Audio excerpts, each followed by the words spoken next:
Welcome to the live discussion with advisory group members of the American Diabetes Association's Women's Interprofessional Network, WIN-ADA. And thank you for joining us on International Women's Day. Today we'll be discussing the topic of COVID-19 and its professional impact on women. While we only have a few minutes today for discussion to attend the ADA's 81st scientific sessions this June to hear from research and clinical experts on this topic. Please feel free to utilize the chat functions if you have questions or comments. Our introductions.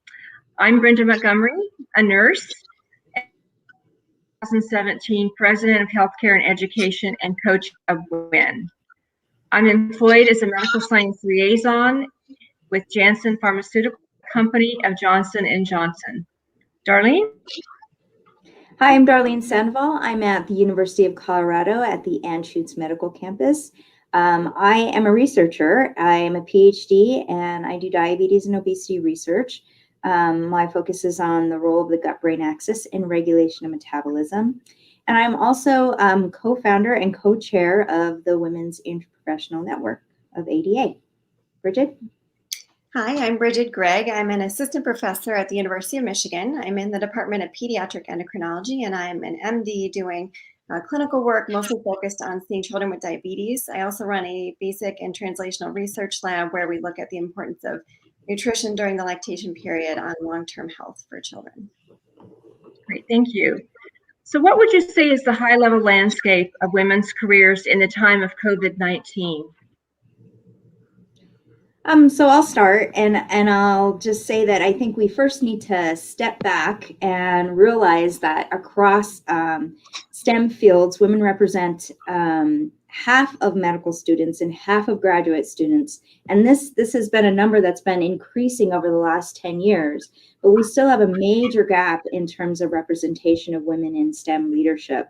And so if we even just focus on endocrinology, there's been a recent paper that found that women represent 49% of practicing endocrinologists and 70% of fellows, but only 31% of board members of endocrine and diabetes societies. So we really have this leadership gap between our trainees and our senior position levels. Bridget, what do you think about the current impact of COVID? Well, I think that, as you pointed out, that there was already a gap that existed between men and women in these academic careers. And I think, unfortunately, this is only going to be widening as a result of COVID-19 and the impact of this on careers, which has seemed to be disproportionately felt by women and women in clinical and scientific careers. And that's kind of what we're here to talk about today. So I think there'll be long-reaching effects of this COVID pandemic that women are going to have to recover from. It's interesting, right? We're here talking specifically about our research in clinical fields, but it's really, when you look worldwide, women have been particularly vulnerable to the economic and career impact of COVID. And then if we focus on some of the specific things, it's still very early in the process, but we're already seeing a decreased number of publications coming from women, potential impacts on grant funding, in addition to, because of other responsibilities, even having to leave the workforce currently. So it's a really big impact. Yeah, I agree. In preparing for this, I was trying to find some hard data about women in grant applications and grant success. And some of the things I found that were interesting were that the types of grant funding that may have opened up during COVID-19 have not been taken advantage of by women as often. So even these additional opportunities will ask for things like quick turnaround to meet deadlines or very innovative new projects. And in general, it seems like women need more preparation and sort of overlook those opportunities that need a quick turnaround, or maybe are asking for something that's a little outside of their comfort zone. So again, factors at play that are potentially going to widen the gap between men and women scientists here.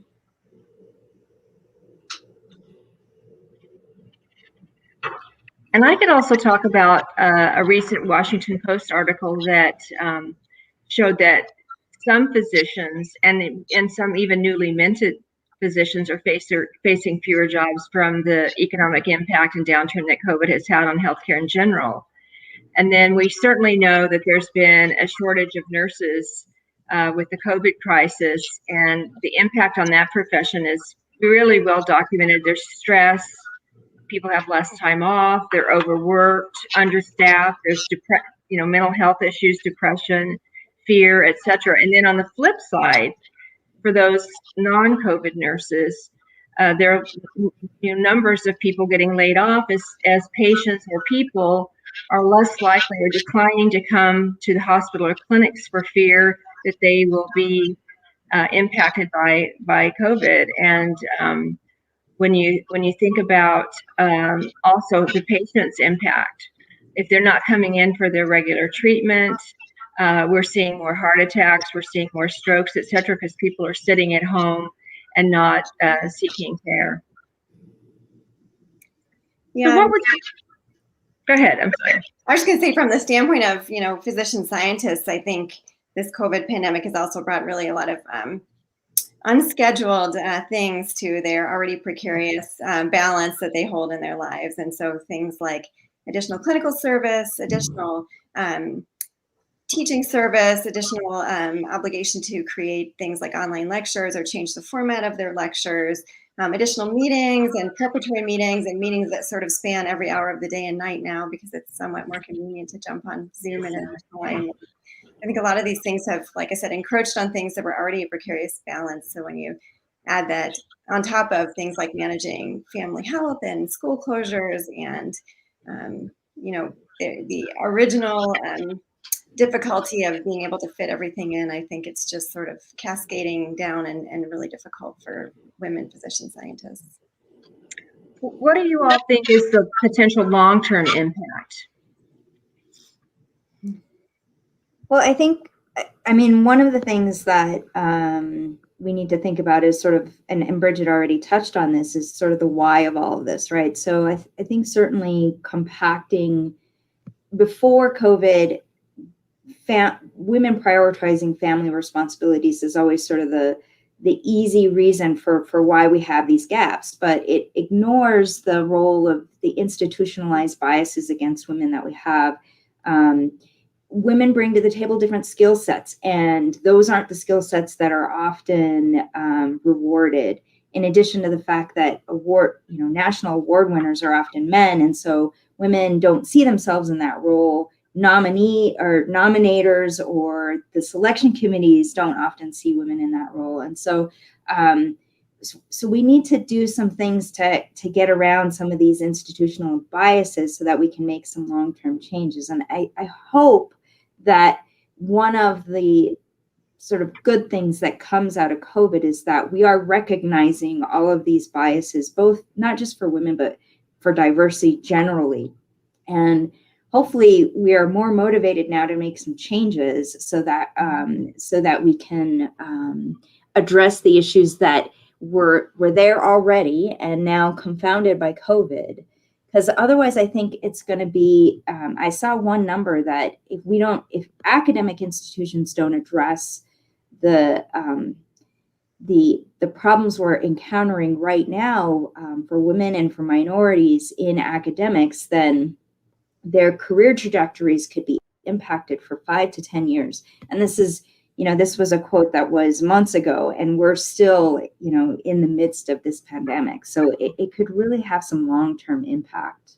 Yeah, and I think to add on to that, women were more often overlooked for things like leadership positions and sort of having a seat at the table. And I think that is also going to become a worse situation. So in terms of, proposing solutions, women may not be at the table to try to sort of help their peers as well. And so I think that gap in leadership is going to persist and even, again, potentially widen as a result of COVID. Bridget, solutions. What do you both think about some of the possible solutions for this?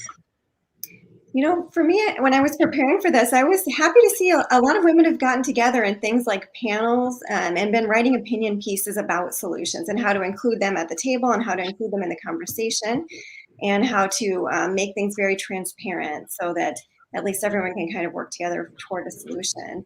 And in a very general sense, I think the need for these solutions is urgent. And I think that if they sort of follow at the end of COVID, that a lot of women are already going to be lost to these careers by then in a way that, may not be able to be rescued by whatever solutions are put in place. I think I saw some interesting things about adding a COVID section to your CV for people in academic careers to talk about their additional responsibilities they took on in COVID, or also including presentations that they'd been invited to that got canceled for COVID and things like this, that they were lined up for opportunities or talks and invited academic meetings and were unable to do those things, but, in some way still getting credit for that academic work. I think, just sort of big picture, I have seen a lot of, we need to address conscious and unconscious biases, right? And I've seen a lot of societies and even at my own institution, opportunities for diversity, equity, and inclusion training, and for dealing with biases, for recognizing your own biases, right? The Harvard has a aptitude test where you can evaluate your own unconscious biases, because we all have them. And I think that's really good. I participated in a study section for fellows recently, where we had to undergo a 30-minute unconscious bias training before we actually went into the study section. And I think this is a good effort. I don't know how much 30 minutes really makes a difference, although I will say, we took away, so the goal was in the discussion of the grants proposals that you do not use gender identifying pronouns. So you use they or the candidate or the mentor or whatever. And it was interesting that there really was a conscientious effort to not use those gender identifying words. And it's been something that I've been really trying to use. So it was a good lesson for me. And I that could be, it could be helpful in just trying to recognize people's talents and not continually thinking about the gender and how that might influence your opinion of the proposal. Yeah, I think, again, to add to that, for funding bodies, I think it's interesting for some that are trying to keep data in real time as we go. And like I said, that paper where they talked about women not being as willing to respond to things that had a short turnaround.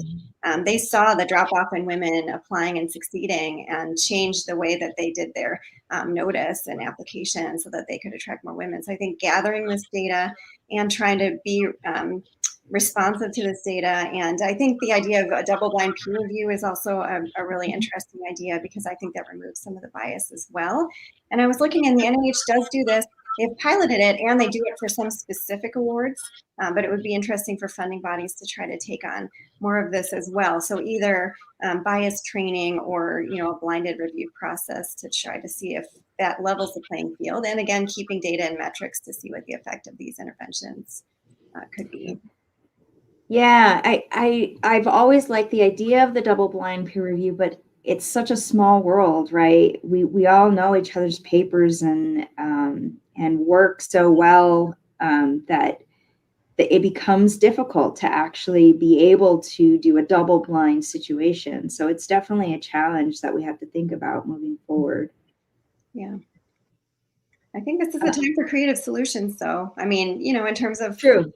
In terms of clinical practice, there have been a lot of creative solutions implemented for how we can still deliver care to patients, how we can work in teams, even if half of the team is working virtually, or, I think people have been really flexible, and everyone's still trying to manage the stress of COVID and the change in their job, but at the same time work to make solutions. And so I think this could, like you said, be a unique opportunity to reevaluate things and see if we can make big changes going forward.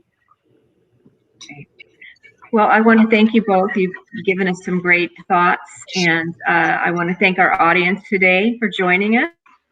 We're going to hear more on these topics at the WIN ADA mini-sim at ADA's 81st SciSci on Saturday, June 26th at 11:30. And I want to encourage people to join WIN. Anyone doesn't take away from any interest group that you're interested in. Please consider joining ADA, and please consider coming to the ADA sessions this June. And we look to see you there. Thank you very much.